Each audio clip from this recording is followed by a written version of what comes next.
100 applications that come in, we'll be checking that just to make sure that it meets our quality, our standards. So we're excited about that. And we want to not just help these folks, we want to make a difference. And so last year, for example, when we were helping with rent assistance, we found a veteran who didn't know that he was eligible for a lot of veteran services. And so we connected him through the Unite Us platform to a lot of veterans networks. And he's now able to receive the veterans benefits that he deserves as a veteran who served our country. And so we will use that collaboration to make a difference for the families that we serve. We'll also be inputting all the data into HMIS, which is the Homeless Management Information System, so that we can continue to track our level of success. It'll also be an important part for data tracking long term. One of the most important things for you and for me is that the Office of Inspector General doesn't come back and say, hey, what'd you do here? And so we want to have a high degree of compliance on this piece. And so we'll be getting documentation wherever possible. The Treasury guidance said that self-certification is allowed, but we're going to try to get documentation wherever possible. The self-certification is good. It makes things easier, will help us to spend the money, but we want to make sure we're documenting wherever we can. And so we're going to lead with documentation and then follow with the self-certification. We also have a number of different ways. Actually, let's go back a slide. Sorry. You're good.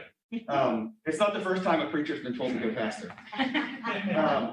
Anti-duplication. So within the Nan McKay system, they can track not just to the address, but to the IP address of where the application was filed. By the way, the application will be mobile friendly.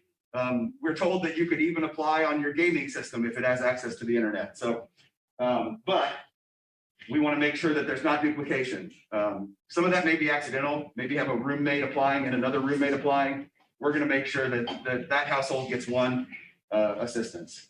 So we have a way to do that. The other thing, we will be using the AssistOK network, a data sharing network that we're already a part of. We're using it for the CDBG funds that you have granted us as well, to make sure that other groups in the community who are helping with federal funds are not helping with the same benefit. And so we'll be using that to prevent duplication. And then we're going to have a secure audit trail. We're going to use secure document file storage to make sure that we have those documents long-term, so that if anybody does need to look at those, they'll be able to see that we've done our job and we've passed all of those tests. And so we're going to make sure that we have that. One of the things that Terry and I have spoken with about from the beginning is to make sure that we do outreach, not just within the city of Tulsa, but outside of the city of Tulsa. Obviously, that makes an impact for you all. The funds that we have from the county need to be spent outside of the city of Tulsa. And so we are going to be doing specific outreach across the county. We've been working across the county for 25 years. And so this is not new to us. We have partners, Broken Arrow Neighbors, Owasso Community Resources, the Bixby Outreach Center, and other locations all across this community, to make sure that we're reaching out to those communities so that they can get the help that they need. I'm excited to be able, with these funds, we're able to help, even if it's a municipally owned water company. And so we'll be contacting all of those municipal water companies as well. We're helping with rent, gas, electric, and water, and propane if needed. The one difference, the Oklahoma City program that's ramping up is helping with internet.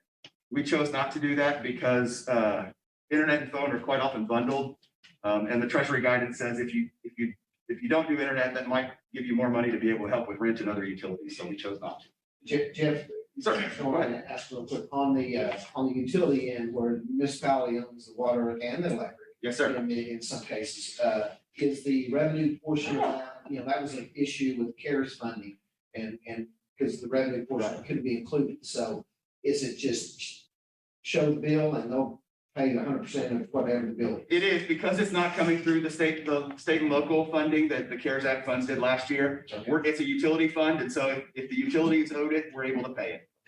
Yep. Which will be good for the utilities as well. Yes. Honestly, one of the things that we've said from the beginning about our rent assistance is it's good for landlords, it's good for tenants.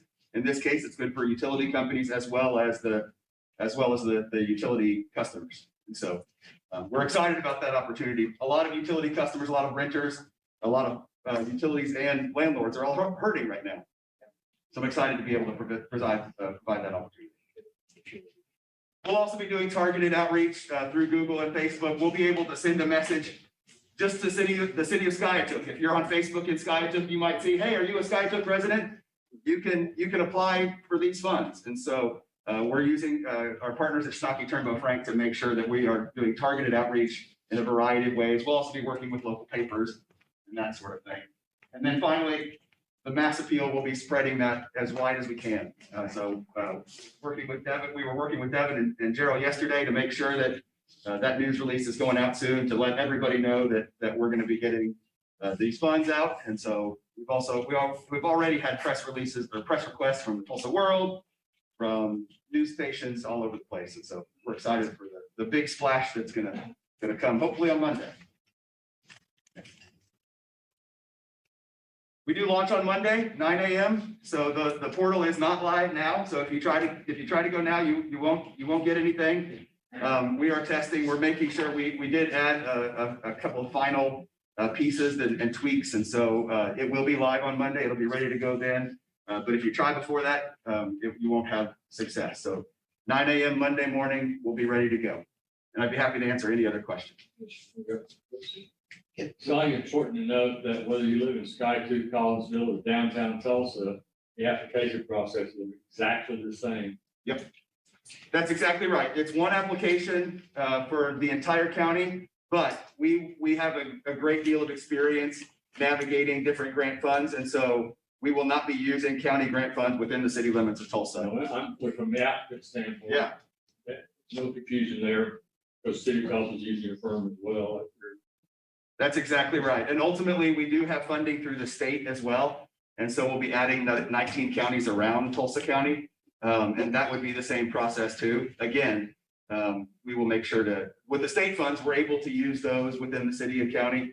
But that would just allow us to expand the resources, not to retract them. And so when Schnocky Turbo helps develop this or is developing this and we launch this, the viewer, when they see this, they will not know that it's a city of Tulsa program or a county program.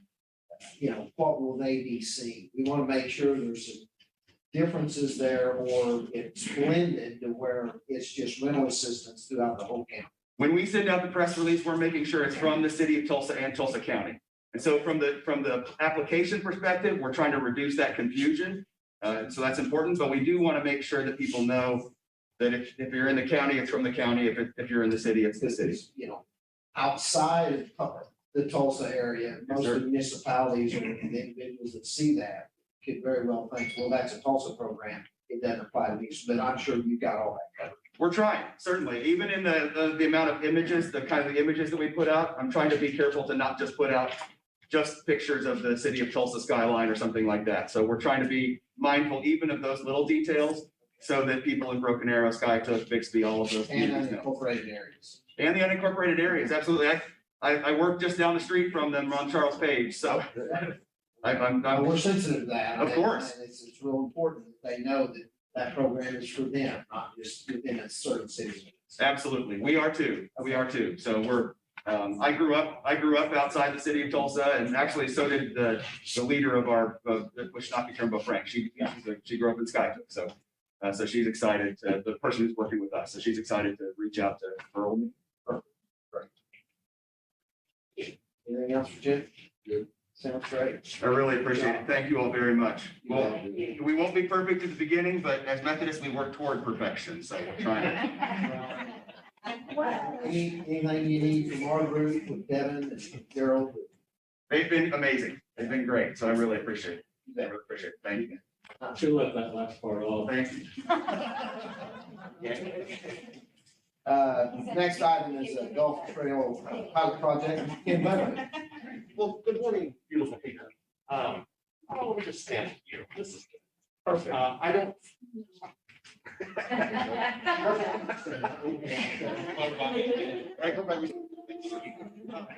And Sherry, are you cleaning up what I've already given to them? You should, Dan? I don't care if you do, you don't have to. It's all, they've had it ahead of time, so. They didn't have it ahead of Do you time. need a copy now? We've got it. You have it handy? Okay. Yeah. Okay, great. I'm just gonna talk to you today, just make it very brief. It's Terry's fault that I'm here. So I just want that clearly understood. I know, I'm sorry, I'm really brief. So I hope you had a chance to read this. Basically, what we're trying to do is give you an opportunity with either some CARES Act funding that you have, some of the new American Rescue Plan funding that's coming, but an idea is to promote health within Tulsa County through golf. And it's a pilot project that we're wanting to propose to you with Gary Sparks, who's a retired architect, golf fanatic, and photographer. And so you've got the plan in front of you, but basically what we're wanting to do is, because of the currently according to the National Golf Foundation, I just lost my sheet. Here it is. There it is. Ray, do you have a copy of this? Do you have an extra copy? I do. Ray, I'm it's trying to really get copies. important for Ray to see that. Hang on.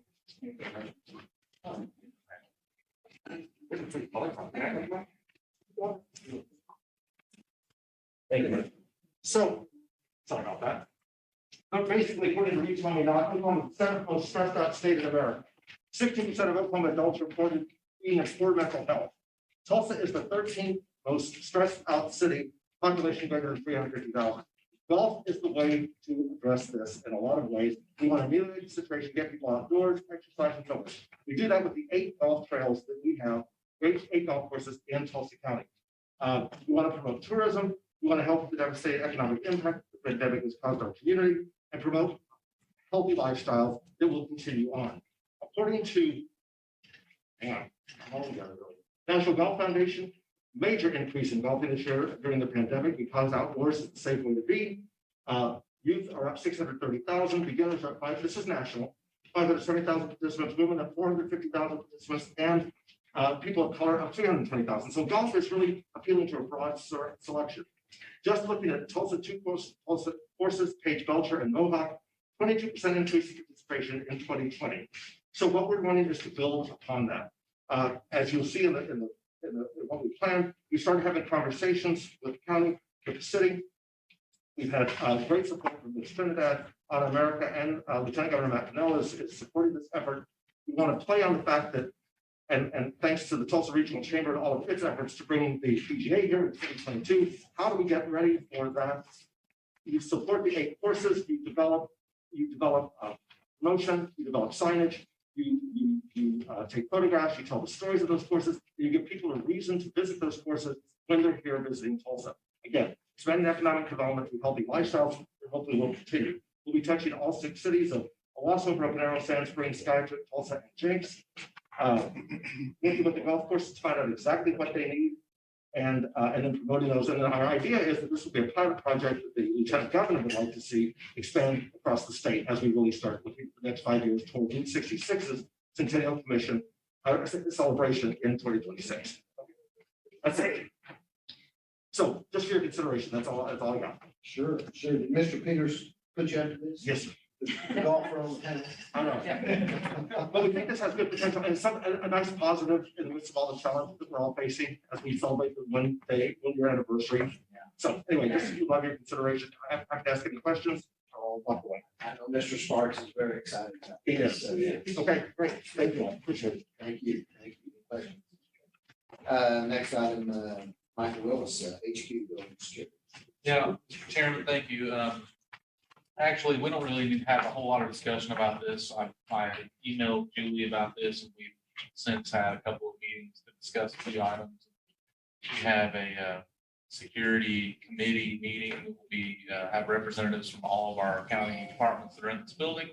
That I believe is going to start, will be on the 3rd Thursday of the month. And so Bill, we're going to help us get that scheduled. We've addressed a few other things, so unless you all have anything you want to talk about under this one, I think we're reasonably decent shape at this point. Questions? Great. Thank you, Michael. Next item, HR, Tulsa County Insurance, Property Insurance. Ms. Brewer. Good morning, Commissioner. I want to just quickly go over our partnership that we have formed with Michael Willis and his team in the county clerk's office. Historically, Human Resources has done all the property insurance, and Mitch Robinson has done a fantastic job. And what we're doing is building a partnership to spread, I guess, the work between the county clerk's office and Human resources. So really quickly, I'm just going to go through this because you have the presentation. So Zurich is our insurance carrier. We have 180 buildings in 66 locations. Our total insured value is $406 million with our policy limit of $200 million. We'll talk about that a little more, but our premium this last year was $761,000, which is a lot of money, and that's what I want to talk about is what we got for that money and why it is what it is. So if you look at, I provided in the slide top 15 high value buildings. I'm not going to go through each one. If you have any questions about the buildings, these are, the jail, courthouse, now HQ, juvenile justice, Fortune Park, the Carol Croson building, Faulkner, Hall of Fame, Chandler Park. We've done a lot of enhancements to Chandler Park. And then the highway districts 1 and 3 have got new buildings this last year in 2020. O'Brien Park, of course, we did a total renovation of that in 2018. And then unfortunately, we had all that flood damage and a big claim. Talk about that in a minute. And then juvenile justice center, followed by social services, South Lake Golf Course. So those are our top 15 highest value properties that Tulsa County insures. Our insurance company currently is Zurich is our lead carrier. In the past, we had Lexington from 2014 to 16. And then this year, we changed. Okay, a couple more slides. Try to go back. Okay, one more. This year we changed. This is a whole different method of insurance. So previously, Zurich insured all of our buildings, and no insurance carrier wanted to take on that risk. So this year we had to have a layered program.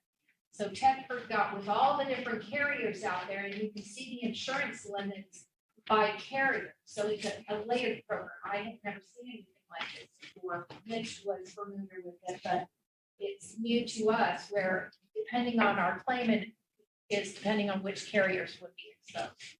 So when you look at our pricing, you want to go to the next slide.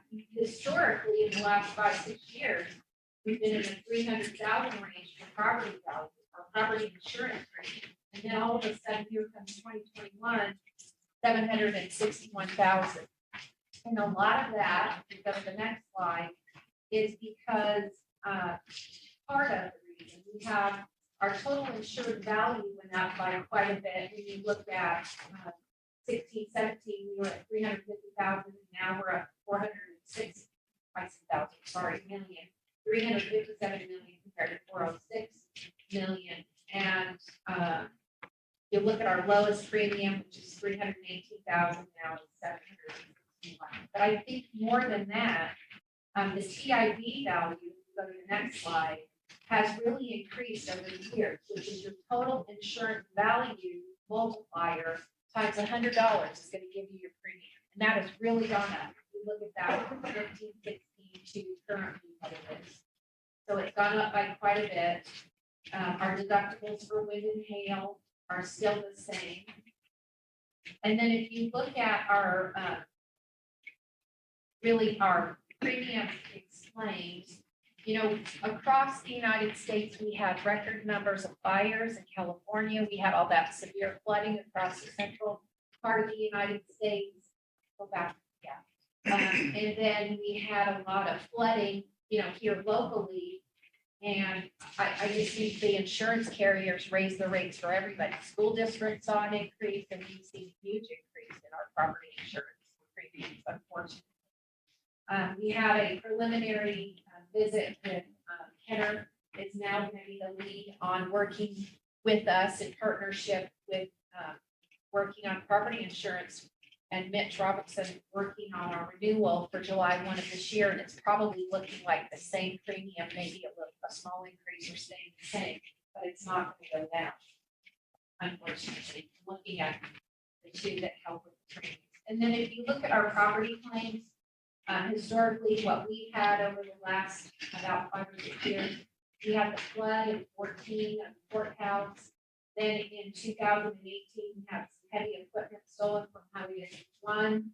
Then I remember this day on a Sunday, we had 2 dump trucks catch fire in District 1. Thank goodness a citizen called and reported it so we could get it out quickly. So it only did damage to 2 dump trucks. It could have been devastating and spread to all other equipment. And then unfortunately, 4 O'Brien Park, you'll see the bottom picture, was all flooded in 2009. Flooded for free.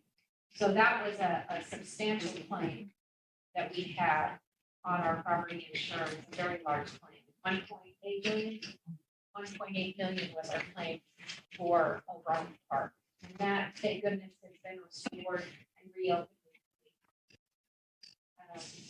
So our new partnership that we formed with the county clerk's office, and I want to thank Michael Willis for thinking outside the box and really being innovative. He really is an asset to our department. I just appreciate him so much. He has hired Kenner Yates to assist in the county clerk's office to work on the property insurance renewals, the contracting, and the difficult parts where, I really don't have that expertise in human resources. Now Kenner's part of the team and really brings kind of a new higher level to that. Mitch, of course, has years and years of insurance experience, and this just adds to our team. So HR will continue to assist the county clerk's office with renewals. We'll continue to do the building inspections, the inspections of the fire suppression systems and the alarms. Anytime there's an accident, we have John, our safety officer, with us today, John Providence. Anytime there's an accident, John will deploy to the scene, take pictures, get reports from whatever police officer or sheriff's department, whoever is there on the scene, so we can file a tort claim to recover any funds that maybe the council owed. And then we work with Kenner on any third-party subrogation. So that's our new partnership that we formed with the clerk's office. I'll entertain any questions you have about property insurance. Any questions, Kathy? Thank Thank you.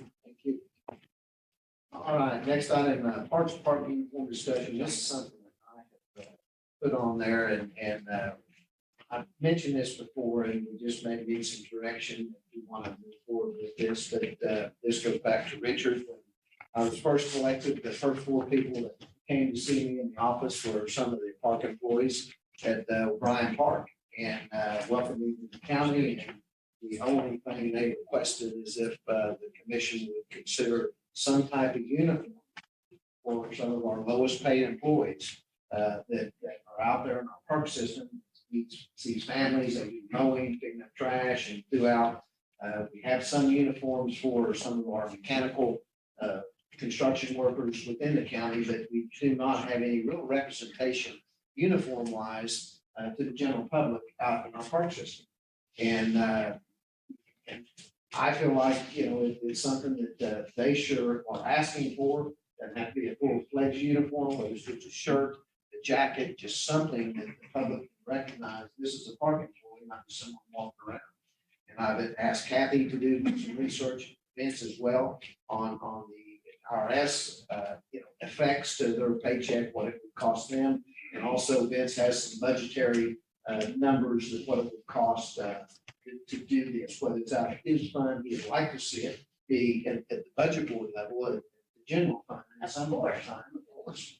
But, me giving a directive, which I haven't, but as far as gathering information for consideration to the commission, to think if this is something of value that would be well received. Kathy?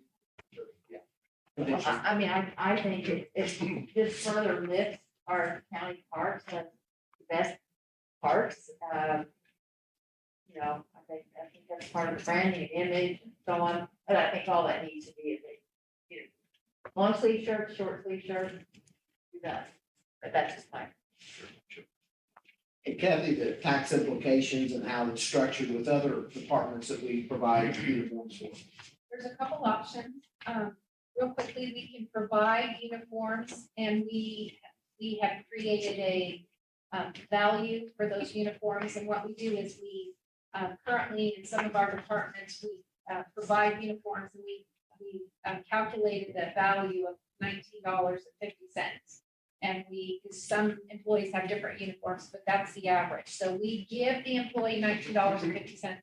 We tax them and then we take it back. So the employee's paying about $4 or $5 a month in taxes on that uniform that they're provided per month, which when you think about it, it's for them to work in every day. That's a pretty good value. They don't have to wear their own clothes. So it's about $4 or $5 in taxes. The other option would be we can provide shirts once a year, and then we would create a value of what that was worth, and then we would tax it, and we could spread that out over a year, and take so much out of their check every time to pay the taxes on the value of the uniforms we provided. Or we could give them an amount to spend on the uniforms, but I think that's a little more cumbersome to track, and I would be least in favor of that option, probably. It's kind of a tax burden and a tracking. Vince, anything on your end? I'd say we've identified, 91 parks employees that could be beneficial for having the uniform out there. The golf crews specifically, our operations teams that operate and maintain the parks, as well as the construction division. So we've broken it down between t-shirts and polo shirts. The polo shirts would be on the golf courses, and the t-shirts would be in the recreation centers, park operations, construction, various lengths, distances. We've identified about 3 items per employee at this point, with the option to go ahead and purchase replacements at a very nominal cost. And so we're in favor of giving them the several individuals, including those that came into your office at O'Brien, love to see it. And then as for our branding, as Commissioner Keith had said, we'd love to have a consistent look. So when you go out to the parks, you can identify one of our county employees that's out there in terms of customer service and customer relationship. Kathy, you said your calculations, you said A shirts. Calculated based on A shirts. Whatever value we determine those shirts or shirt is, we would have to tax them because that's considered a fringe benefit. So if I'm making this up, Vince provided them 3 shirts and we calculated the value on that was $30. We would have to. I understand that. Tax them on the 1950 talking about was for A shirts. 1950 is the value that we have come up with for building operations, and I believe highway districts. They provide a service through CITOS, and they provide that's the value they have estimated that the uniform they provide is worth. Am I saying that? Yeah. My friends over there. I've seen summertime with polo shirts. Can't wear it. Teach every day. Yeah.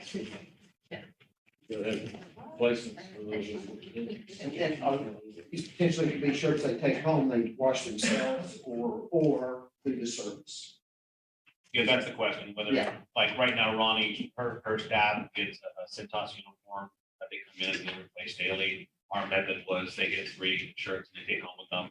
And so they can wear one, have one in the hamper and have a clean one. But they'd always have to launder that. Carrie, come on. Sorry, okay. All right, anything else? To move forward with this, is Vince just need to have a proposal at the BOCC level, or is that? Work for me. I think it's smart. Great, thank you. Next item, Tulsa Chamber, Mr. Mike Dean, I know you're secretary. Appreciate your patience. Well, thank you. Commissioner Keith, we didn't mean to run you off. That's okay. We did not mean to do that. Dr. Willis, it is a pleasure to see you all today, especially to see you in person.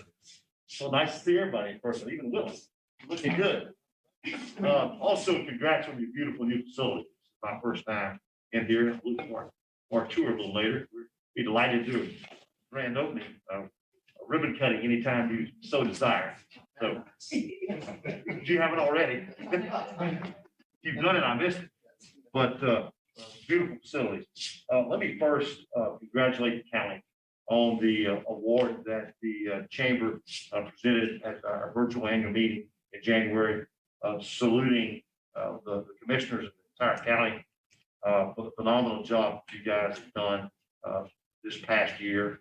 Terry and his team and so many of you have worked together in such a collaborative fashion in regard to the CARES Act funding and all the various projects that our team and so many folks throughout this community had a great fortune to work with each of you and the county team on helping get disseminated. So many folks are in business today that wouldn't have been in business had it not been for the great work of the county. So Terry, hats off to you and each of you for the great job. And so we were glad to have a chance to recognize the county commissioners as well as Dr. Dorn for the phenomenal work the health department he's doing. He's been an amazing, anytime we've had business call and ask for healthcare guidance or a new company that we're trying to recruit or anything, Dr. Dorn has been extraordinary. Certainly Ray and his team can elaborate all day that they're bringing events here successfully to Expo Square and so many other places. The partnership with Dr. Dorn, the Tulsa County Health Department has just been exemplary. So hats off. I'm first going to ask Justin McLaughlin to lead off talking about economic development. Justin. Okay. Yeah, thanks, Mike. Appreciate it. Well, pleased to be with you all today. Wanted to first send regards of our new Senior Vice President, Arthur Jackson, who joined us from the Austin Chamber. Is really looking forward to meeting with each one of you all individually. He's actually moving here from Austin today and tomorrow. So he's bought a house here. He's getting settled and really hit the ground running and moving our economic development program in a really, really excellent direction. So just wanted to send regards on behalf of him, but they're setting meetings up individually with you all so you can get to know Arthur better and kind of hear about his plans that he's got. Want to second of all, thank you all for the commitment for Tulsa's future. You all have been huge supporters of the Tulsa's Future program. This year, we're focused on Road to Recovery. Road to Recovery is really focused in three main buckets. The first being business recruitment, and that is really making sure that we are on the radar screen for companies as the economy starts to recover, companies start to move again, companies start to relocate. We want to make sure that Tulsa County, and Tulsa region is on their radar screen. So we are really aggressively reaching out right now on that. The second thing is on the business retention expansion side. There's really getting in there and helping our existing companies. Going out and meeting with them, seeing what challenges they're having. If they're looking to do an expansion, making sure they're aware of incentives, workforce. And the third thing that Rue is going to talk about a little bit is going to be on our displaced worker analysis. That we were fortunate to receive CARES Act funding to be able to complete that. But we'll be executing on that this year. Again, Rue will talk about that in a minute. But I would say economic development is well on their way. They've reached out to 90 leads so far this year. So that's a mix of companies and consultants just to make sure they know what we've got to offer. They've got 2 projects and 1 prospect in the pipeline that have come in. I've also had 5 site visits and 6 proposals this year, which is really pretty good activity as we're starting to see things ramp up. And I would say that we also had 2 proposals that came in the door just this week. The proposal is how we get, that's the start of the economic development project. We're looking for a certain site, certain criteria, certain workforce, that's the start of it. So that's a good sign. Also a new project that was dug up through our meetings with existing companies, about a 304 job project that we hope to get an announcement from in the next couple of months. And it's a project that might have gone somewhere else had our team not been out meeting with these companies. I'd be happy to answer any questions that you all have on the economic development side. If not, I'll turn it over to Rue Ramsey to talk about our workforce analysis. Thank you. Thank you, Justin. So good morning, everyone. I'm Rue Ramsey. I've met a few of you. It's a pleasure to be here. Wanted to just talk to you a little bit about our dislocated workforce analysis. The mayor put together a recovery committee that took a look at what we were going to need as a region to be able to be resilient and to recover quickly. And so out of that came this dislocated workforce analysis. Wanted to really thank you for allowing us to have the money through the CARES Act fund to even be able to do the study. So we brought together 2 powerhouse consultancy firms, MZ and KO, who did the study for us.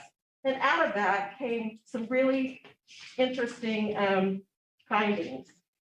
Just want to give you a quick little overview. First off, our labor force participation rate is really high. It outpaces the rest of the nation and the state. And really what that means is that people are looking for work. They want to work. They're applying for jobs, which is very positive for us. Another strength in our workforce is that retail is really surging now. And so we see some recovery with that, which is going to be good for us in the long term. Also, Tulsa has become, we always were, but man, we are really an attractive market for relocating here. So that puts us in a really good position as well. A weakness or a place of opportunity, we'll say, is that, and this is probably a good thing and a bad thing, those holding bachelor degrees really were insulated. And so what does that tell us? We need more people to have bachelor degrees so that they're downturn proof. And so we're going to be working toward that.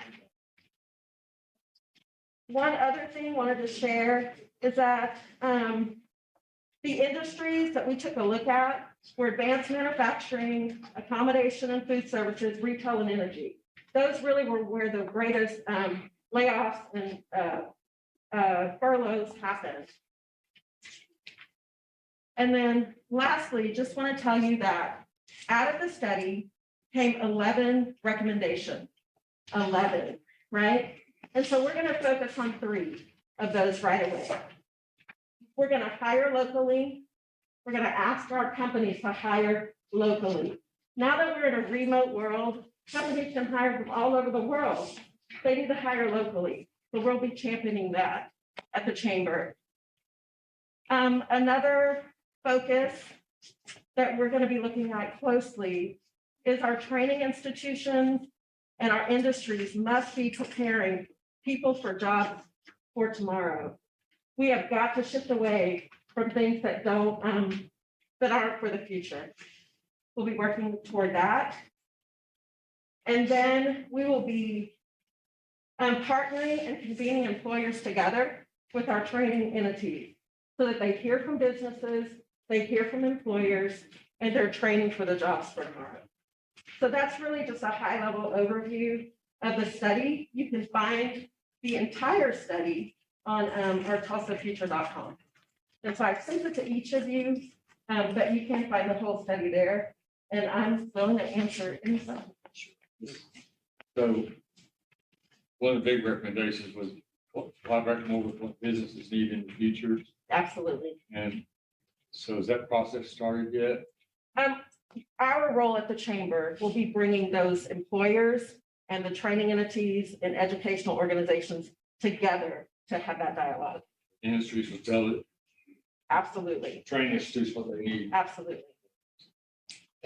Question, you indicated that, energy obviously is one of the hard hit sectors of the economy. And so moving forward, being an energy state, what is the vision or the opportunities you see to help propel the energy department back, whether it's legislative or, what is the chamber's view of the energy in Tulsa? Sure. Here's the thing. Everything comes from energy, right? I mean, it's not just our petroleum and gasoline. So what we really want to be able to do is keep that talent from a workforce standpoint, keep that talent here in Tulsa. Because we're attracting companies here. We're talking about the workforce that has been furloughed, the downturns in these areas, because we want to make sure that our talent doesn't get exported and we can connect those people who are out of work to people who need work, to the companies who are going to need that workforce. Another thing is we're getting a lot of buzz and a lot of energy around electric vehicles. And so what's going to power that electricity though, right? Right. So we're hoping that as vaccinations happen, as people get back in the air, people get back to work, that we'll see that upturn. And real quickly, something that hits us home here is our valuations on property, which we have a lot of office space downtown. And a lot of those companies have not come back. What's your vision and views in discussing with those corporations? What's their plans in coming back to their offices, or are we going to have a lot of office space on the market? I would say, Commissioner Slee, we're in the process right now of preparing a survey that we will be sending out to, we haven't decided the number, whether it's the top 20, the top 30, whatever, but some large group of major employers. We're we're preparing to survey them to find out that. Justin and I both are doing a ton of one-on-one CEO calls, and we're asking those questions. And we're getting very wide-ranging responses from those companies thus far. But I do get a sense from talking to really either the company leaders or the HR leaders of companies that many of them are preparing to bring their staffs back into the office at some point this summer. Whether it's June, whether it's July or August, I think it may vary by company. But I think many of them are looking at trying to develop a strategy themselves as to what the timing of that will be. But I think we're getting far closer now than we've been in quite some time. The other thing, back to your question to Rue about energy, I just pulled it up. You know, the price of oil today, right now, WTI is $65.60 a barrel Yes. today Yes. compared to where it was a year ago. That's obviously much, much better. And that makes many of those energy companies feel a ton better. However, in talking to John Lindsay from Helming Payne, they don't anticipate drilling to go up significantly at all. So some of our companies, That's what happened. until drilling increases, many of our companies will not experience a ton of retiring and a ton of growth. But the fact that the price is twice what it was a year ago obviously makes them feel a whole lot better and have a much greater degree of confidence. I wanted to add just one more thing too, with all of our county schools going back in person, that really relieves the childcare issues. So to your point, to people coming back to work, Mike talking about people coming back to work, that was a major factor. So as people are able to, make sure that their kids are safe and back in school, well, people want to come back. People want to have them back. Yeah. Any further questions for me? Thank you, Rick. Thank you. And nice to meet you. Nice to meet you as well. Next up, the Honorable Dr. Ray Hoyt. Speak about tourism sports. Put us through that. Good morning, everybody. It's good to be I'll be high level here for you. You've got a 3-page document from tourism for you. So just real quick, facility leads, I know they're really outreaches that we make are inbound calls. Right now, we're sitting at 31 for Expo Square, 29 for the Cox Business Center, 15 for Mohawk, and 6 for BOCC. Our room night goal obviously was diminished. In 19, we did almost 210,000, and then obviously that changed in 2020. So our goal this year is 110,000. We're 105, which is really kind of extraordinary, knowing we still have until June 30 to finish. But we've been really successful. I can tell you, one of the things that we started to do immediately was to innovate, to create opportunities for events that couldn't be hosted in other cities and other states, and really reached out to them and started getting them because we were open. We've never been closed. So we really we held 79 events last year. Many of them were equine and opportunities at Expo Square. Only a handful were downtown. But again, the fact that we hosted 79 when many of our peers hosted 0. So we really felt good about the fact that we worked with the health department, with you guys, to make those things happen. The industry as a whole, the hotel industry is really still struggling. We're running some weeks, like last week we had Big 12 in town. The prior week we had a big equine event in town. We ran at about 51%. But prior to that, after Chili Bowl, the market kind of went soft again, and we're back in the 40s. So we're kind of, depending on our activity of what's going on, we're somewhere between 35 and 51%. You'll see May significantly up. You'll see April significantly up because of the activity going on. So the good thing is the ADR, which is average daily rate, is only about $10 off prior pandemic. So when the market does really get back to full strength, getting back to that full kind of average daily rate will be pretty simple. There are markets that are 50 and 60% off the ADR, and their recovery is getting much longer. So we feel good about our recovery. We're working with a company called Longwoods, and they're doing sentiment studies. We did a sentiment study with DCI as well. In Tulsa, the Tulsans fell out of a 5. Tourism, the importance of bringing back tourism and activity around tourism was a 3.9. So we know the community wants us doing what we're doing, but they want to do it safely. So that's really our focus. I will tell you, in the national sentiment studies, One just came out, it's the 32nd week of those studies. 82% of the Americans said they were going to plan a family and friend trip, or secondly, a vacation in the next 90 days. So spring break, early summer, which is really important because that's the balance we're looking for in the tourism industry. You remember, almost 10 million people came to Tulsa in 2019. We need those 10 million people back. They put some $680 per household in our general tax funds. So we need that money back in our community. The CARES report, just quickly, as we went through and worked with you guys on the CARES program, the Tulsa Safety Program was a huge success. And thank you for believing what we're doing with that. 200 businesses, and we're still signing them up, applied and met the criteria for the Tulsa Safety Program. Our media efforts through this program generated 17.2 million drive market impressions through our webpage and through our marketing, our digital marketing. 17 million impressions were created around Tulsa being open and being safe. A good example of the click-through rates, the CTRs on our website, were 4 times higher than national average. So a lot of the 4 to 6 hour people who are looking to get out of homes from cabin fever really looked at our community and our content as a place to go. Some 672,000 impressions were delivered to TripAdvisor. Those are all measurable, and those are all things that we can tell that the click-through rate, most people are actually making decisions about that in Tulsa. So the one thing we did too is we pivoted to an influencer program. We brought in Kelly Rizzo. If you don't know who she is, her husband, Bob Sackett. So you know who he is. She's kind of a trendsetter, 95,000 followers. Scott and Colette Romero. These are all people who influence, talk about culinary and travel, and we use them to influence their followers. So 280,000 from the Romeros, and then Francisco Murray in the One Girl World, 52,000 followers. So we got about 500,000 people introduced to Tulsa that we probably wouldn't have had we not had the opportunity to develop the program.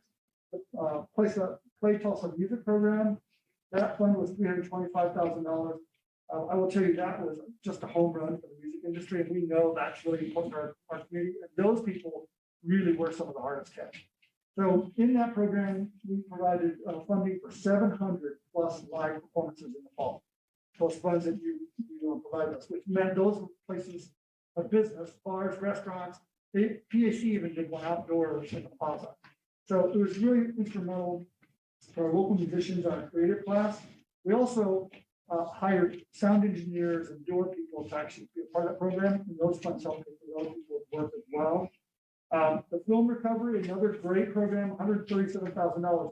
You look at the impact on that, 380 jobs in the film industry was sustained through that program. 380. So the value of that spend was really pretty phenomenal. It generated 3,300 room nights in the fourth quarter of this past year in the pandemic.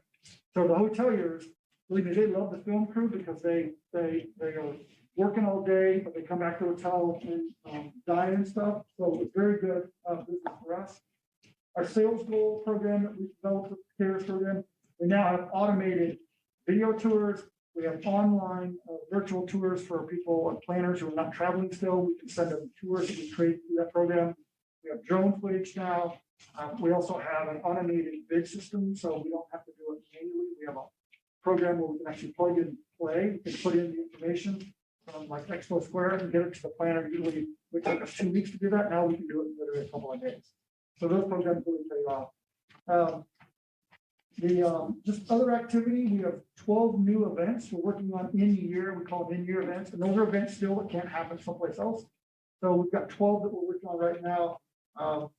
We still have some first and second quarter cancellations, unfortunately, and it's mostly in the association industry because they're still just associations are not back on their feet. And I hope that the CARES, the next funding program, helps some of those organizations. But we are still doing a lot of wrestling events activity. The Big 12 was just here. They had a great event. We sold out at 3,700 seats. 2 out of the 4 sessions. That was our 30% or 25% occupancy. So there's demand and there's interest in this activity. So we just need to keep doing it safely, keeping people aware of Tulsa and getting those event activities into our economy. A couple of just cool things about the film. We hosted Sundance this year. I'm sure you saw that in Circle Cinema. 2 of our films got national recognition.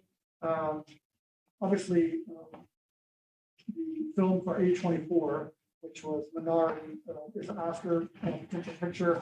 And we're working with Mary to come back and do another film. And then we're also working with a TV series with FX.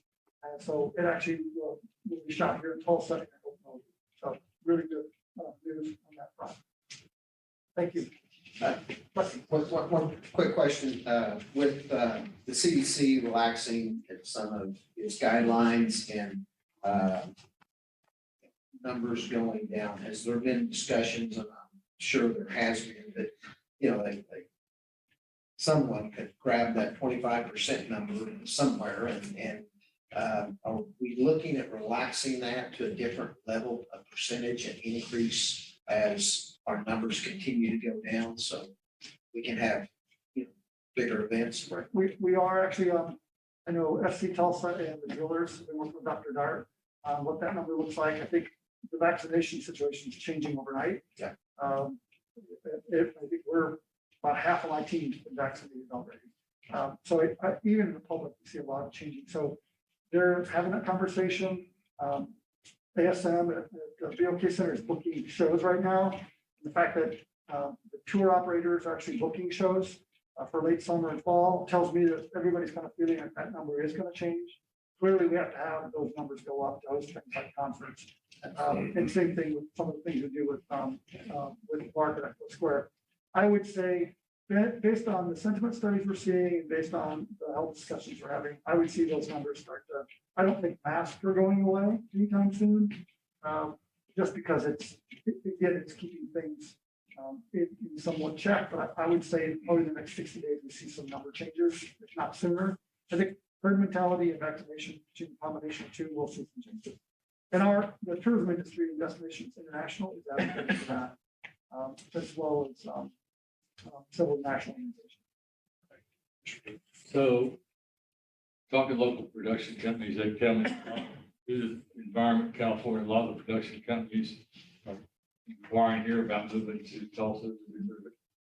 Move the company. Do you have any people like that? Confidentially, I can't speak to who they are, but we have 3 right now that are in talks with landowners, purchase land and build studios. So one of them is north of $30 million investment, and it's within the metro area of Tulsa. All 3 of them are actually. And 2 of them are from California, and one of them is from the east, out of New York. So we're getting a lot of that interest. And I think the opportunity for the film fund is in state legislation right now to be changed and to be increased, because right now it's only about 8 million. It doesn't really cover a lot. When you think about tourism, about really exhausted the whole fund for 10 years. So now some of these small films like the Mary and the Oscar film, potentially, now we don't have money to fund those $3 to $10 million films, which put a lot of people to work. So we got to pass that legislation, which has gotten super positive right now. I don't think it's going to pass without much trouble. That fund request is to go from 8 million to 50. That may be amended to some degree, but again, we don't pay it unless they show up in film here. So it's like economic development. It's a true, you don't get the money unless you film here. So, but there are 3 right now. It's logical now. It's going to be logical with the legislature. Yeah, I'll read that. I'll get in trouble, Michael. Get after me. But I will tell you, the cost of filming here, the cost of crew, is so much better even than in Atlanta. And again, I think as a state, you have to really kind of invest in that opportunity, because it turns into lots of money, lots of jobs, and those are creative jobs as well. So the one filmmaker working with right now, she builds her studio. She says the average wage that she'll hire about 40 people, and the average wage will be at $93,000. So those are really high-paid technical jobs.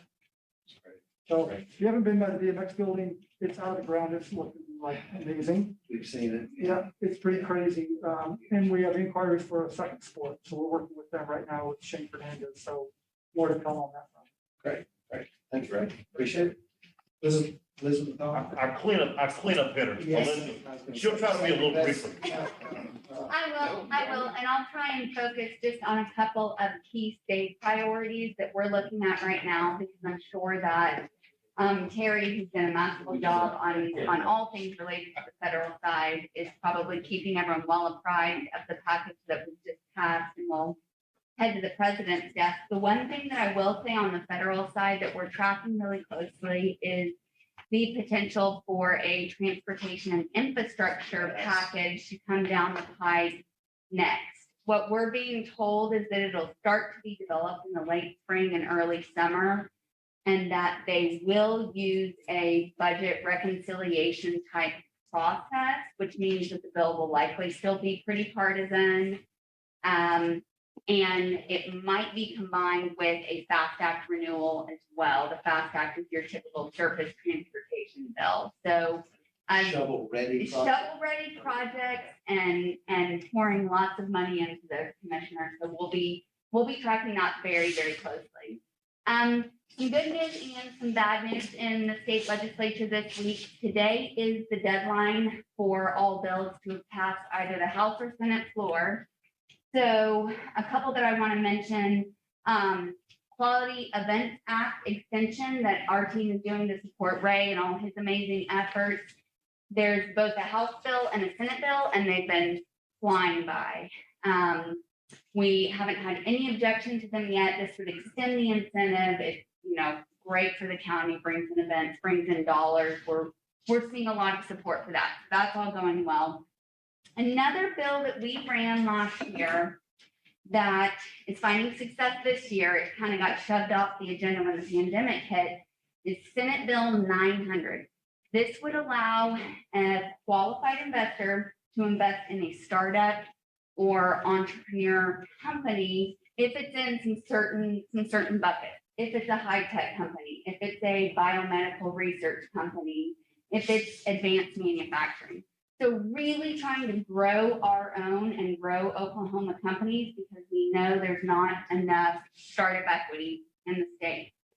So now a couple of the bad news bills. I know you guys were watching very, very closely House Bill 2504, which would have reformed the Tulsa City County Health Department and Oklahoma County Health Department, giving the governor more control to appoint seats. That was a very close vote in the House yesterday, but it did pass. So it will live to see the Senate. And then there are two other bills that I've talked with several of you and your staffs about. There was this bill that was trying to prohibit some diversity trainings that would occur, and there was major concern about public funding being attached to that. That is on the agenda for today. And then there is a bill that is by Representative Tom Gann that would allow for almost immediate housing eviction. It would remove the 48-hour waiting period. It would allow an increase in the fees that can be added. And we don't know where this is coming from. It would also threaten, I don't even think that landlords and property owners like it, because it would threaten their ability to receive some of this federal COVID assistance. They're not even evicting people right now. I talked to one developer yesterday who said, this is a terrible PR bill. Why would anyone even support this? This is making us look terrible. So that bill is House Bill 1564, and it is on the House agenda today as well. We're seeing a lot of bills fly through the House, so we're focusing our efforts on trying to stop them in the Senate. So happy to answer any questions or speak individually later on about any bills. So House Bill 2504, that a lot of the rural legislators who don't have a dog in this fight that voted to go ahead and send it on. Yeah. You saw a lot of that, even though it was an Oklahoma City representative who was running that bill. I think the final vote was 54 to 41. I mean, it was very, very close. And I will say, the amended language was better. I think that's where the yay vote got it. But there was very good debate yesterday. What was the amended language? So the amended language clawed back that budget control still stays with the county health department, but that the governor still has an appointed seat. So it's not necessarily a universal hiring and firing decision made with the executive director of the Tulsa Health Department and Oklahoma County Health Department, but a compromise. The governor still gets to see, the governor still has some teeth in the So it's provisions. relaxed quite a bit. Or- Mhm. Very much so, and so much so that Oklahoma City and the Oklahoma City Chamber stayed neutral. They didn't have a dog in the fight. So. Cause They still losing one appointment. They have 5 appointments, they lose one, that goes to governor. Mhm. But it's, I mean, you're exactly right. It's better than it started. Better than it started. Thankful to all those that made their voices heard so it And can be amended. where does that additional vote come from Additional, for the governor? The governor can appoint someone to that board. I don't. It's just consider- his, it's not a vote, it's just his ability to appoint somebody. Yeah. I don't from city board here, say we've got a board like we are now. the Commissioner of Health is number 9. But it has to be somebody in a major city that he tells them. But the legislation still contains the fact we can't do anything more stringent than what. Yeah. Local Department of Health. That's the whole driver. That's very, yeah. That's the driver. So you had a governor, 2 mayors, 2 health departments, and a state health commissioner, and they always weren't on the same page. And that frustrated some people. Mhm. Well, and. we'll probably talk about it, The but, poke in the eye. you know, and that's typically on this current issue. Most of the time, I think we're on track with the state health department. Are we not? I mean, when has this ever been an issue that we've been at odds against the state health department? I mean, We were hardly ever. It's just this one particular. Yeah. Well, and we'll continue tracking this in the Senate and trying to fix that. What's the feeling in the Senate? I mean, is it all over the place? Yes, don't know yet. Everyone's getting through today Yeah. and seeing where the dust settles. Taking a breath next week during spring break and then Focus on. starting to focus on people next week, yeah. Thank you Thank you, all. Elizabeth. Appreciate your hard work. Appreciate you guys. Thank you, Mike. Appreciate it. Thank you all. Okay, next up is Terry Simonson, legislative update. Gary's got the legislature is meeting until 9:00 at night. I think last night to try to make this as current as possible, so I'll make it quick. The legislature starts, there were 2,939 House bills filed. Most people think they all get a hearing, they all get a hearing. They only had a hearing for 523, only 18% of them even got a hearing, got to play the first game.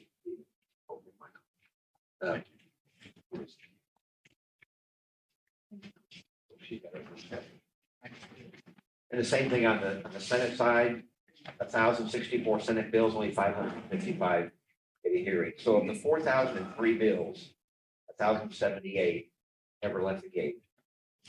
So 25% went out of 4. And we were fortunate that all of ours at least got to play the first game. We all got a committee hearing, and we passed all of our committee hearings. And now we have, of the 8 that we had carried over, you'll see there, 6 of them have passed where they started. And after a week's break, they'll flip to the other side. There was one from the court clerk. He wanted us to stop summoning cops as jurors because it's a waste of time and money because they never get hit. You can't call the sheriff or deputies, but municipal police officers for some reason are not exempt. It allowed us to open up for Kathy the continuing education opportunities for employees. Right now, you got to work 5 years and you can only take a class through a program offered through Oklahoma Higher Education. Now it's down to 1 year and you can take a class anywhere that's a certified bona fide class, online, out of state, in state. And then I guess there was a statute that said you didn't get to set the salary for the juvenile director, even though it's a county employee. So we flipped that and said, you can hire, you can pay. You can decide what to pay.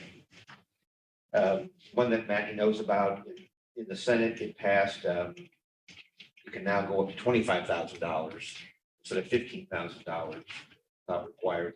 We wanted 50. 50 last year or 50? No, we wanted 50 last year, and the state auditor had a meltdown. Didn't trust us with that much money. Oh, man. I mean, look, yeah, look at it. Would you trust him either? No, he's got a mask on. So we got, it'll help a little bit. It's up to 25. We can now, these are crazy bills, so let's say Alex wanted to have an event for the guys out in the district for a great job working in the snow. He can't even use his budget to go out and buy a pizza or donuts or anything, unless he pays for it himself. Now he could. Okay, so this just says, you want to show recognition event, remember that.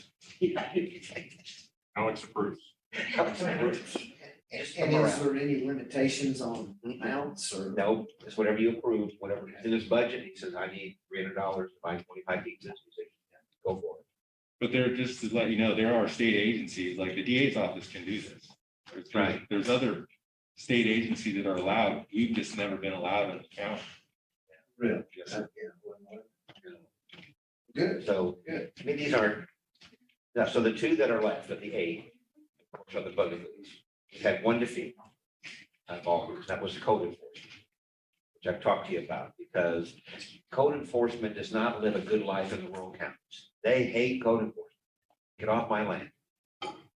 Don't mess with my farm. Get off my tractor. You're not telling me where I can cut my mattress. Shit, you should hear it. They want us to tell their neighbor where to put their mattress, it's just not them. They sure do. I mean, we got fried on that. So, Is it dead? well, I mean, so- is it population adjustment a possibility of? So I think, counties? and ACO is schizophrenic. First, ACO says, well, what you need to do is just cut out the rural guys. Right. So I changed it to the urban guys. Well, then they freaked out about that and said, no, go back, take the cap off, put it back again. But take out, don't make it so punitive, it said you could go to jail, you have a big fine, so we stripped all that out. So it may have one last gasping chance today. Maybe. It's a bill house. It's a house bill. And Stan Bay is gonna try to bring it back. So we'll see.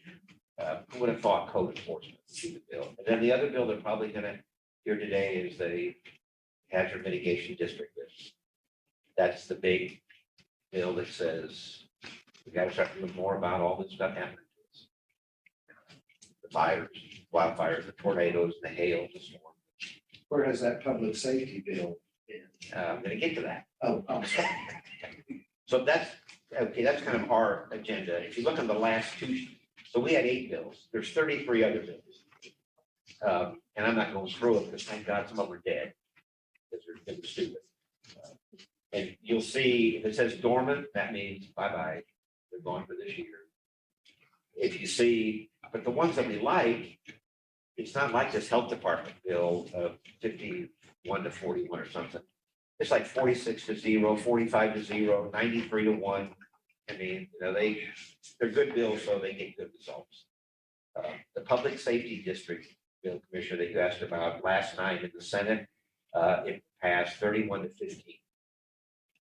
And that's the only one there is alive, and so it will now go over to the House after they take spring break and come back. And this is like halftime. We're like at halftime right now. After today, we'll start again.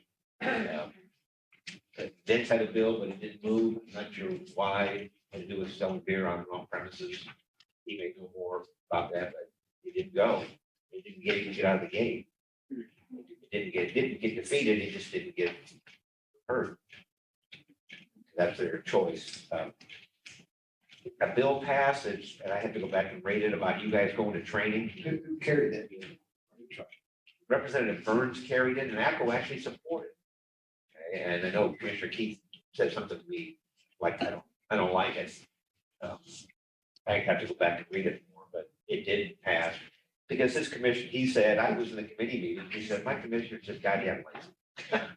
He doesn't show up, he comes to work late, and so want to make him go to training.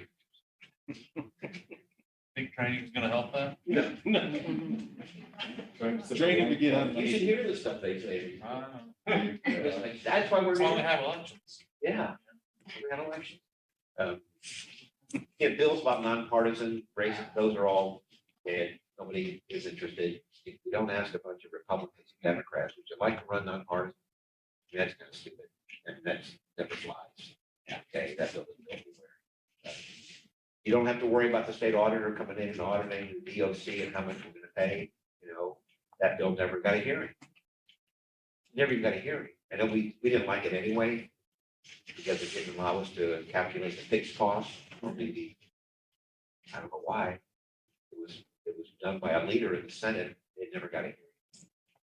So it's gone too. So after today, you know, you'll probably see kind of what it turns out. You also have the hearing today that lets people have guns in this building. That'll be this afternoon. Because the statute says courthouse. It doesn't say other county-owned buildings. And that's what the bill, it's got four words or whatever that is, other county. I think the county assessor mentioned that he requested that bill. I think he said that at last month's budget bill here, so. It'd be just like the courthouse. And there's a bill which is drawing all kinds of static. Although I think they characterize this bill as the property tax and installment. It started out, as the law says right now, that if you want to pay your property taxes, it's 2 payments. The first payment is due by the end of December. You can't pay more than half. Even if you want to pay more than half. Some places take it, some places said, I'm sorry, your bill's $1,000, I can't take that $700 check. And they tell the person to go home. So that was one change, to say, take it, whatever it is, take it. But then somebody tried to sneak in there, well, how about a little longer installment plan? Well, the treasurers don't like, they don't want an installment. Your property taxes, installment. So that one's still out there. We'll see what happens. So. All right, any questions for Terry? Thank you, Terry. Appreciate it. Next item is mayor's pay equity pledge. Commissioner, please office. Yes, of course, Commissioner Keith supports participating in this pledge, but I think the plan was we were going to check in with Ms. Kathy and find out your thoughts on this. Is this doable? We already do this, being sure. So I read the pledge and I feel confident that we look at compensation regardless of gender in our jobs, and we have a new compensation philosophy that we adopted in the last couple of years of looking at our pay and equity and trying to continue to be a top employer of choice. And I'm happy to look at equity when it comes to gender and give you any information that you would need to make that decision. Sign the pledge. So, happy to do that. You feel we're in compliance with the Pay Act now? I believe we are, but I would just, confidently confirm, I'd like to look at that and review the numbers. So. Fair enough. Yeah. Yep. Thank you. Thank you, Kathy. Next item is Tulsa County Highway Snow Ice Removal Policy. Mr. Mills. Well, thank you, commissioners. I wanted to put into writing what we have been doing as of late, first with the most recent snowstorm. There were lots of questions from the constituents across Tulsa County. Why aren't you plowing my residential road? Why aren't you doing this? We simply don't have the resources to plow all the residential roads. And also, when you do plow them, you tend to pile up a bunch of snow behind people's driveways and they can't get out. So our policy talks about limited plowing. That would mainly be at the entrances to neighborhoods where they have trouble getting out onto the arterials or collector streets. But we would focus on the arterials, roads and bridges first, then the collectors, then whatever limited residential we need to do. I met with Ronnie and Vince to discuss public buildings, assisting them, whether it be courthouse, whether it be a park or whatever. A lot of times we're encouraging people to stay home, but yet then there's this kind of thought of, well, we need to go out there and plow La Fortune Park's parking lot. Well, we can't tell people to stay home and then encourage them by opening up a parking lot of the park. So this is going to be kind of an ongoing discussion during storm events, but it's certainly on our list, but it'll be as requested basis. But we're really going to focus on our roads and bridges. I think we did pretty well during this most recent storm event. concerning the amount of snow we had. And we hope to continue to refine this. I will say that things like Broken Arrow are looking at plowing their residential roads. They got a lot of complaints during this last event. We're going to reevaluate that. We don't have the resources to do that, even if we wanted to. So, but anyway, I just wanted to put it in writing. So if you have any comments, I'd be happy to address them. And I'll put this on our website, and eventually I'll have a layer on a GIS website that shows what roads we file, what we consider to be arterials collectors, and that, so people can actually see what roads we're responsible for plowing and taking care of. Yes.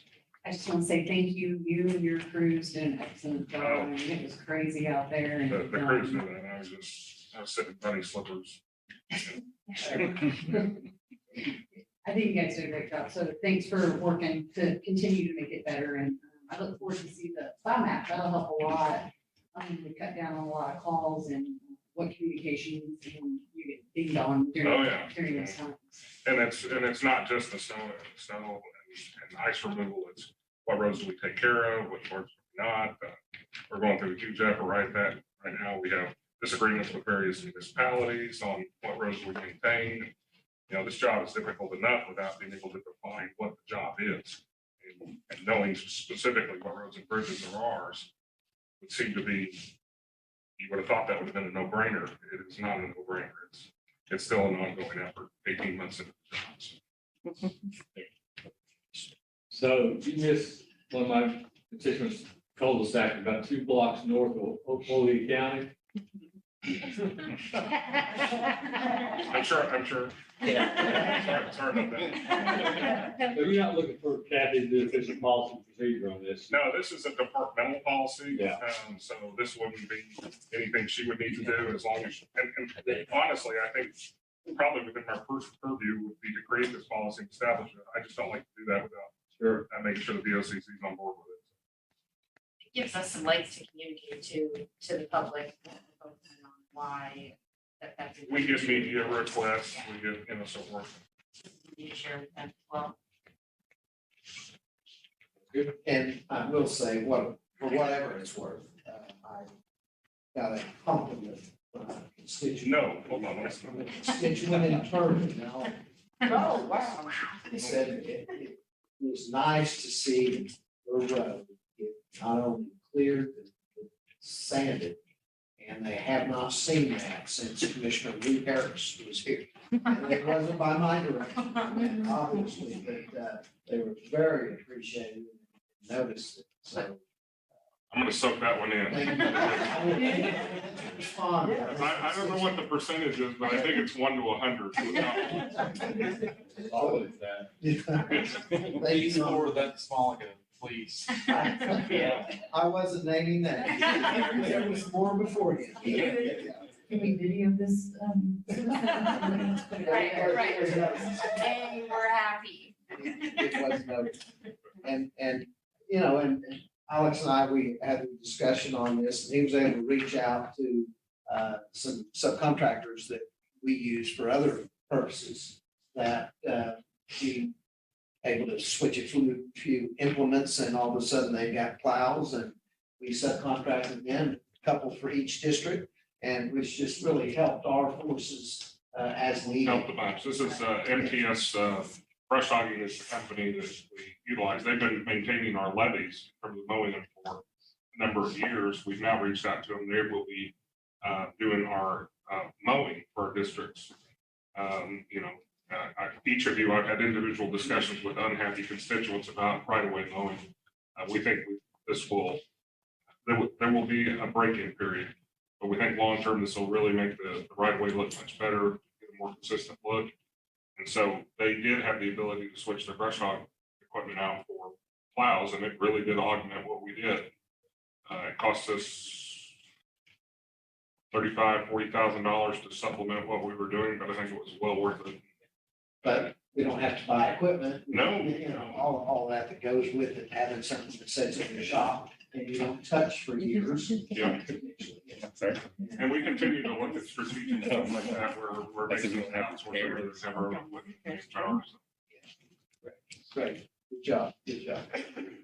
All right, next item is the Ray Jordan renovation. I brought this up in some discussions I had with Matney and Alex. Looking at this building and some of the costs that, whether it's underfunding or overruns or whatever. Anytime you're in a construction project, I don't care who it is, what municipality it is, those things do happen. And so that led us to have some discussions about the Ray Jordan building. And Alex indicated his responsibilities in Broken Arrow as their head engineer was very more involved in construction projects within that municipality. And so Alex, if you want to touch upon that, it's kind of some of our discussions. Yeah. And this wasn't driven from Alex. This No, was yeah, I want everyone to know, I'm some just, additional eyes on activities.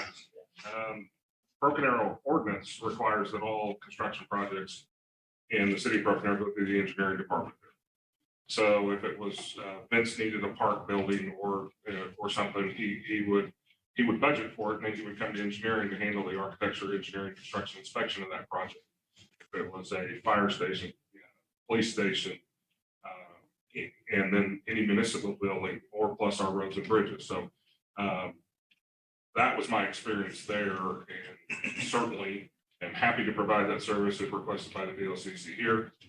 I've got plenty to do otherwise. It's not. Well, so, well, and working with Kirby, and I know that's what Kirby does as well, and as GH2 and other groups, the construction team that's working on that. I just, personally, I think it can't hurt if we have the resources to, involve some of our county engineering eyes and to work with all of those organizations, whether it's a park improvement or the courthouse improvement. We have some of our engineering expertise looking after our best interests as well. And so just wanted to bring that up for discussion. If that's something he's used to and has done. And, Tom might have had a different approach, but if Alex is willing to engage in that, just some oversight for this board as well. And working together with the other groups that's working on the projects. So I mean, and Matt is coming. If I may, my predecessor, Linda Durrell, as long as I knew her, was asking for a project manager. Because all the projects in the county, we really didn't have, Kirby's great and they do all, but they're not involved in every project. And so we have, we always had this kind of void where, we're signing off on checks. We don't really know if the work was done, right? I don't drive out there. I'm not an engineer, architect. I don't know, but we're kind of rubber stamping that, yeah, they're done. The work's finished or completed. So there's always been this little gap. And I just thought this was kind of a good project because, Alex obviously has a lot of experience with Broken Arrow, but the county's a little bit different. And the Ray Jordan, who can have, he can work with Kirby's and the other group, get his feet wet for what we're really going to be asking for him project manager wise in other projects like Vince's, parks and stuff like that. So I just thought this would be a good opportunity for him to kind of jump in if that's something you all think would be good. Yeah, I mean, it's a staffing issue. I mean, how big would you want to take it on this project? You wouldn't have enough staff to do that. No, I wouldn't. And if we go to a model that was similar to Broken Arrow, where all these projects would be funneling through our organization, I would probably need to hire at least one or two project managers to handle that workload. But it's not undoable, and certainly happy to do that if that's what the commission likes, or happy just to continue doing my roads and bridges. And that project manager position, I don't know if you recall, but we were talking about that years ago, was actually going to be placed under my department. But when Alex came on board and having discussions with him, I mean, we even got an office in this building for the project manager in my department that we ended up giving to Willis and his crew because we were going to give that to Alex in his department. So it was already, this was been talked about. So you've got the money for this position? We spent it, but Everybody else was thinking that too. But that, we've been talking about this exact thing for quite a long time. And so I just thought this might be a good place to jump in. because we do have a lot of projects that need some oversight, not that we can't do it, but it's just another set of eyes, making sure we're doing it correctly. If we've got problems, we've got somebody with a stamp that understands drawings and is qualified to make some decisions out there.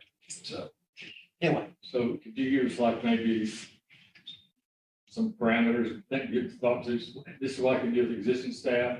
I have to take this on, I need new staff. Yeah, I can do that for sure. Let me give that some thought, kind of reach out to some of the other departments to figure out what kind of workload we're talking about.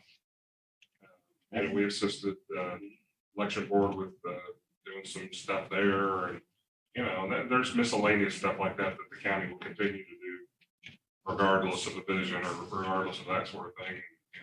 To see what kind of level we're talking about. But you have to be happy to give that some thought. You don't want to visit Alex on this too? Yes, sir. From some of your side. All right.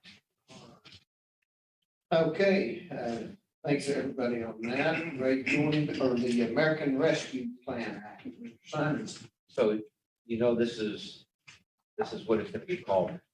Not calling it CARES, Right. calling it the American Rescue Plan Act. And it passed the House of Representatives a couple of weeks ago with 591 pages. Went to the Senate. When it came back, it was 649 pages. So they added 50 pages of changes, but they don't just staple it to the back. They sprinkle it throughout. So I'm now reading. Let's try to find the spots where the Senate added stuff. Congress approved it yesterday. The president's going to sign it tomorrow. The biggest differences, projections from NACO is we will have $126 million. Two big changes. You get half now, half later. So you'll get half sometime between now and May 13th, 60 days from when he signs it. You get the other half a year after you got the first half. They don't just send you the money and then you figure out how to spend it. They pretty much said, we're going to do the auditing at the front end, so the back end. So we have to send in a plan. Here's what we plan to do with our 63 million or whatever it comes to. They actually do the review like we would have the review committee do. Well, they're going to be the review committee. And if they approve our plan, they tell us and send the money. And then all you can do is what was approved in the plan. So somebody can't come along in August or September and say, oh, I have an idea. I'm sorry, you got to go to the next plan. If you were in the one we just got approved. It looks like you can spend it still like we did before, small business, nonprofits. Things like they were talking about here at the chamber, these kind of work displacement location kind of programs. Tourism, travel. There's also a provision you can recover your lost revenue. I've been working with Michael's team and them about what is our lost revenue. I've also looked Expo and River Parks into that as well, because they also lost revenue. We can spend money on broadband. It talks about capital improvements. It says water, sewer, and broadband infrastructure. I think I mentioned that to Dan, and he said, oh yeah, we can use that. So I just asked people to start thinking, what would be in our plan? COVID related, okay? And, COVID related is getting broader now because COVID's been around a year. So it relates to almost anything. People can almost make any argument for that happened because of COVID. That's because of COVID. Until the audit. Right, so, but see, the good part about this is it's an audit at the front end. If they don't like it, you don't get the money. So we don't have to worry about, oh, the auditor's coming. No, the auditor was here in May. We won't have spent a dime. But once you get approval, don't worry about the audit. They approved it. The guy that does the audit approved you spending it. So, yeah, you get revenue back, and I'm sure the city's going to get money too. I think probably Broken Arrow. What's the cap on population? 50,000. 50? Okay. For cities. Now, every county will get money, as opposed to last time they had to go through the governor. Now, every county is going to get their own. And so, just like us, I'll submit a plan, get it approved, and spend it. So, we'll know here pretty quickly. I imagine after the president signs it, they'll start letting out guidance. Do you anticipate guidance within a week? Yes, I imagine what they learned is last year they had thought it through. Well, they didn't know what the questions were going to be across the country. I mean, you can spend everything from babies to people in nursing homes. They can't possibly think of everything. So I imagine, because I've already been working with Senator Inhofe's office and said, I can send you half a dozen questions I'd like them to answer up front. Okay, so we don't have to worry about it later. Like, now you can have money to help people catch up on the mortgage and their property taxes and their insurance. You couldn't do that before. Did we do anything with that or not? I don't know. That's the problem. But so much in. So Broken Arrow and Tulsa would probably be the only ones excluded. They're probably the ones that will get Or some that will money. get their own separate allocation. Doesn't mean we still can't help, but yes, they're right, based on population and unemployment. They'll get their own. I'm sure Cities they'll under get, 50,000 can get some of it too. right. So, Can or will? I'm sorry, Well, will, Cities under 50,000? no, well, they'll go through the governor, under 50,000. Okay, so it's the same. That part's request. the same. The state's allocation is everyone that didn't get a check. I mean, they get a little easier on the governor. Remember last time, there was only one city and 2 counties that got direct money and everybody went to the governor. Now every county gets money from the Treasury Department and the bigger cities do too. So the governor doesn't have to worry about counties. And he doesn't have to worry about the bigger cities. So he'll have to still handle the smaller cities, or we can. Okay, nothing that says we can't help the big cities and the Jenksboro and Sanford. Go to the state first. You don't. And I think the other difference is, which probably will help the governor, is that it doesn't appear to be driven by reimbursement. We're past reimbursement. Okay, now you're supposed to be proactive, not reactive. Before it was kind of reactive. We were buying stuff, we couldn't have any money for it. So they reimbursed us. Now, this is, as I said, it's kind of shifting from protection and suppression to recovery and relief. Yes, sir. Mr. Chairman, Terry, based on what you've heard in terms of our spending plan, have you heard anything about how detailed our plan's gonna have to be, or are we really talking like buckets again, where we can be broad, or do we need to say, we're gonna buy these laptops at this cost, and we're gonna, send $1,000 to every business owner, and have you heard much of that yet? No, and I've asked that same question through both the senator's office and NATO. And they pretty much said that's the next shoe that's been dropped. It probably is already in the works, we haven't seen it. But to your point, I can't imagine if they have to get the money out in 60 days from tomorrow. I can't imagine that they're gonna want everybody in America sending 20-page grants. Somebody's going through all of that, saying, what does that mean? It's probably gonna be broader and big bucket. I mean, they're still gonna audit, but at the back end, but at least at the front end, you told them what you did. So just to follow up, my suggestion, we've already talked a little bit about this. We've already had discussions amongst certain groups about the plan and what needs are out there, whatever. It'd probably be a good idea, I would think, in the next week or two, to have maybe our old CARES committee back together, or maybe even a special budget board or all hands on deck kind of meetings to talk about all the needs and all that kind of stuff. This So we Michael, can be- I sent out 3 weeks ago to all the elected officials, all the division directors, as well as our ancillary, and I've already heard back from them. I said, you don't have to tell me dollars yet, but just, do you need it? What would it be? And Of course, it's, whether it's a business community or, Right. the nonprofits, I'm sure there's still needs in food, housing, all of those things, but, with Tulsa getting their allocation and certain municipalities getting their allocation, I think, our direction is probably more toward the other municipalities, nonprofits, those that didn't get a direct check. that's right.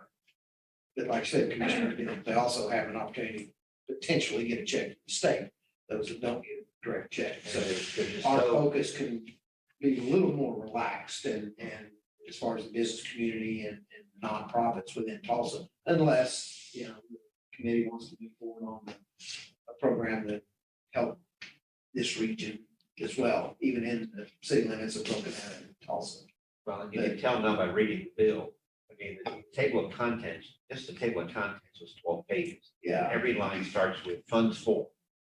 So you really need to ask people, like childcare, we're gonna have childcare requests.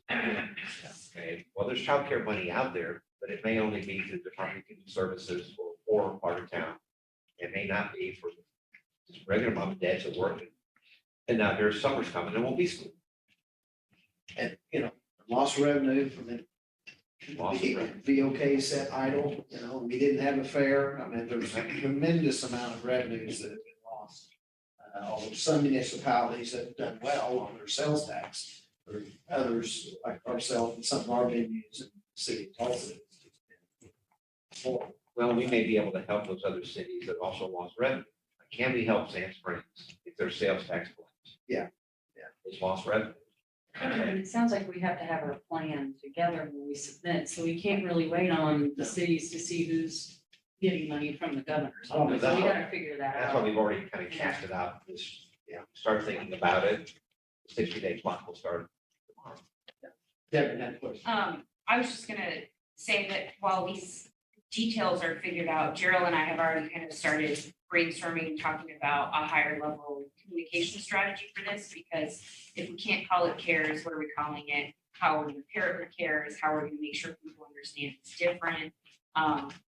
If this is a different thing where we already have a plan in place and we're not telling people to apply or go places, it's gonna be a totally different approach than we had with CARES. So we're already starting to think about that and what it's gonna look like, and then we can fill in all the details.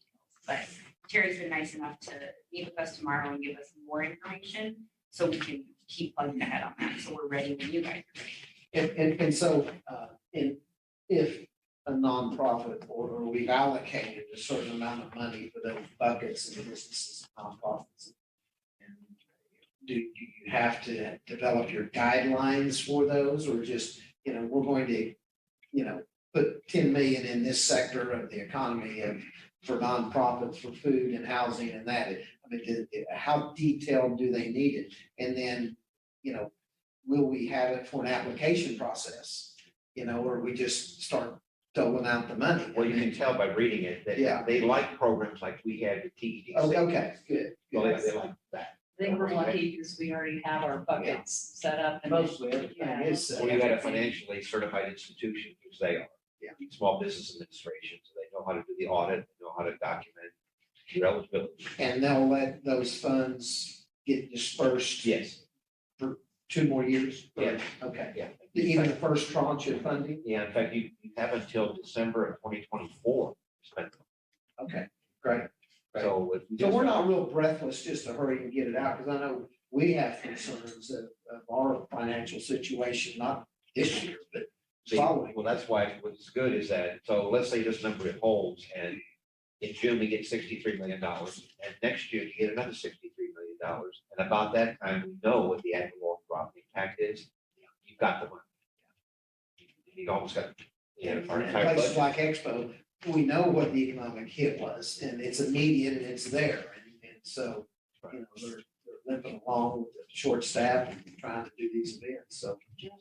And Gerald? Yes. I wanted to add to something that Devin said. One of the things that she and I talked about was thinking of this, not what we learned from CARES was it got confusing when we had CARES 2, and then now this. Yep. So we're right from the start thinking of it as something that could apply to the second round of funding next year, something that could apply to 5 years from now, an earthquake devastates or a tornado hits 41st Street again. We can apply the same branding to that as this. So I don't know if that helps people think about this going forward, but she and I are kind of approaching it that way. And we're hoping to apply that as we go forward. I hate that we have to think that way. What's the Well, next so disaster? if we could have whatever we're gonna work for on a landing page or website or anything like that, we wanted to apply to the flooding a year and a half ago and this and the next version and CARES 3 and Recovery 4. We we wanted, so we're trying to approach it that way, and I hope maybe, this group, as we go down the road, can also think that way. I think that's well thought out. That's great. We'll try to deliver more, but that's kind of where we're at so far. Good discussions. Alex? Terry, Joe Krylochek reached out to me not that long ago, several weeks ago, about potential funding related to items that would be needed to help facilitate COVID vaccines and that sort of thing. So we put together a short list of equipment, message boards, traffic control devices, et cetera, et cetera. Would that be appropriate for this? Because that went into his bucket and then it went into the nether region. So Yeah. we never got that funded. When you read the federal legislation is broad, so the answer would be yes, it says in response and anything necessary to mitigate the COVID-19 pandemic. Sweet, okay. Treasury will tell you in English what that means, but that's what it's. Well, I mean, the good news, this is items that could be certainly used for that. And then when it's not being used for that, would certainly help my department in terms of messaging for all sorts of other stuff. So I say think broad, because if we don't need 126 million, we're not getting it. If you send in a plan for 50, you get 50.